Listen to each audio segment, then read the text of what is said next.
ডুমডুমাৰ বীৰ ৰাঘৱ মৰাণ চৰকাৰী আদৰ্শ মহাবিদ্যালয়ত শ্ৰমদান কাৰ্যসূচী। তিনিচুকীয়া জিলাৰ ডুমডুমাত ৰাঘৱ মৰাণৰ নামত এখন চৰকাৰী আদৰ্শ মহাবিদ্যালয় বিগত বৰ্ষতে ৰাজ্য চৰকাৰে প্ৰতিষ্ঠা কৰিছিল।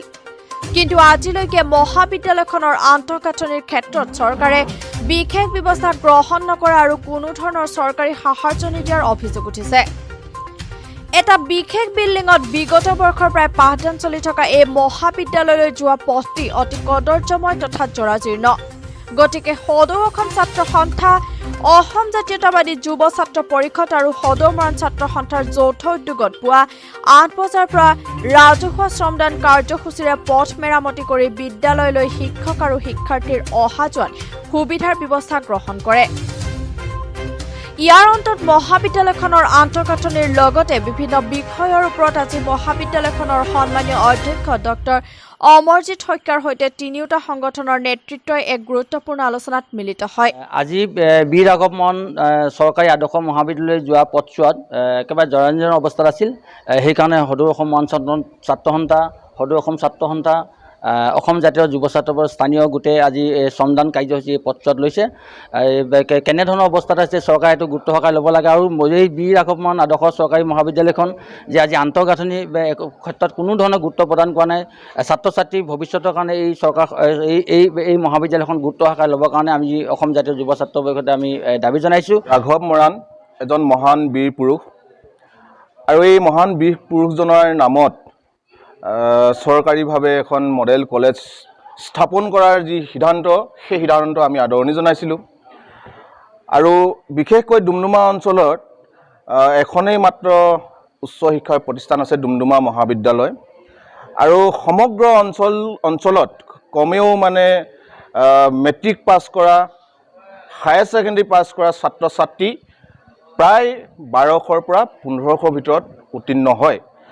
আৰু ডুমডুমা মহাবিদ্যালয়খনে ইমানখিনি ছাত্ৰ ছাত্ৰীক তাত মানে পঢ়াৰ যি ব্যৱস্থা কৰি দিব লাগে সেইখিনি কৰিবৰ কাৰণে সক্ষম নোহোৱাৰ কাৰণে এই অঞ্চলত, ডুমডুমা অঞ্চলত বিভিন্ন জাতীয় জনগোষ্ঠীয় সংগঠনসমূহৰ দাবীত ইয়াত এখন চৰকাৰীভাৱে মডেল কলেজ দিয়াৰ স্থাপন যি সিদ্ধান্ত লৈছিলে, সেই সিদ্ধান্তটো অতি আদৰণীয়। কিন্তু তাৰ লগে লগে কিন্তু এটা কথা আমি ক'ব লাগিব যে এই বীৰ ৰাঘৱ মৰাণ মডেল কলেজখন স্থাপন কৰিবৰ কাৰণে যি আন্তঃগাঁথনি সেইখিনি কিন্তু আজিলৈকে হৈ নুঠিল। এখন পূৰ্ণাংগ কলেজ স্থাপন কৰিবৰ কাৰণে কিন্তু চৰকাৰীভাৱে এতিয়ালৈকে হৈ নুঠিল, কৰিব নোৱাৰিলে। সেইটো অতি দুৰ্ভাগ্যজনক ঘটনা। আৰু তাৰ কাৰণেই আজি যি দুৰৱস্থা আছে, ডুমডুমা মহাবিদ্যালয়ৰ ছাত্ৰাবাসত এই কলেজখন অস্থায়ীভাৱে ইয়াত পাঠদান কৰা হৈছে। আৰু এটা কথা যে যোৱা বছৰ আমি দেখিলোঁ যিমান সংখ্যক ছাত্ৰ ছাত্ৰী ইয়াত মানে নামভৰ্তি কৰিলে, এডমিশ্যন ল'লে, প্ৰায় 500ৰ ওচৰা-ওচৰি, প্ৰায় 500 ইয়াত মানে ছাত্ৰ ছাত্ৰীয়ে মানে নামভৰ্তি কৰিলে, এডমিশ্যন ল'লে। কিন্তু এই কলেজখনত বৰ্তমান য'ত অস্থায়ীভাৱে পাঠদান কৰি আছে, ইয়াৰ ব্যৱস্থা কিন্তু ছাত্ৰ ছাত্ৰীসকলে বহাৰ ব্যৱস্থা বা শিক্ষকসকলে মানে যিখিনি কৰিবলগীয়া কাম সেইখিনি কিন্তু মানে অতি দুৰ্ভাগ্যজনক ঘটনা। মাত্ৰ 150 শতাধিক ছাত্ৰ ছাত্ৰীকহে ইয়াত ব্যৱস্থা আছে। সেইকাৰণেই আমি চৰকাৰক অনুৰোধ জনাইছোঁ যে অতি শীঘ্ৰে এখন পূৰ্ণাংগ কলেজ স্থাপন কৰিব লাগে আৰু এই অঞ্চলৰ যি ছাত্ৰ ছাত্ৰী আছে এই ছাত্ৰ ছাত্ৰীক ভৱিষ্যতৰ প্ৰতি লক্ষ্য ৰাখি অতি গুৰুত্ব সহকাৰে ল'বৰ কাৰণে অনুৰোধ জনাইছোঁ। আৰু সেইকাৰণে আজি যে আমি সদৌ অসম ছাত্ৰ সন্থা, অসম জাতীয়তাবাদী যুৱ ছাত্ৰ পৰিষদ বা মৰাণ ছাত্ৰ সন্থাই ইয়াৰ যি সমস্যা আছে এই সমস্যাসমূহ আমি ছাত্ৰ সংগঠন হিচাপে অকণমান এই কলেজখনৰ ছাত্ৰ ছাত্ৰীসকলৰ প্ৰতি লক্ষ্য ৰাখি আমি অকণমান সকাহ দিব খুজিছোঁ। আৰু সেইকাৰণে আজি ইয়াত ৰাজহুৱাভাৱে আমি ছাত্ৰ সংগঠন তিনিটা সংগঠনেই আমি ইয়াত শ্ৰমদানৰ জৰিয়তে এই ৰাস্তাটোক অকণমান মেৰামতি কৰি দিব বিচাৰিছোঁ, য'ত ছাত্ৰ ছাত্ৰীসকলে যাতে মানে এই কলেজখনলৈ অহাত মানে বোকা পানী আহিব নালাগে, শিক্ষকসকলে যাতে মানে ৰাস্তাতে গাড়ীখন থৈ আহিব নালাগে, তাৰ কাৰণে অকণমান আমি চেষ্টা কৰিছোঁ। গতিকে আমি আজি চৰকাৰৰ দৃষ্টিগোচৰ কৰিছোঁ, জিলা প্ৰশাসনক দৃষ্টিগোচৰ কৰিছোঁ যে অতি শীঘ্ৰে যাতে ইয়াৰ যি সমস্যা আছে, এই মডেল কলেজখনৰ বীৰ ৰাঘৱ মৰাণ মডেল কলেজখনৰ যি সমস্যা আছে এই সমস্যাখিনি সমাধান কৰিবৰ কাৰণে তেওঁলোকে ব্যৱস্থা গ্ৰহণ কৰিব লাগে।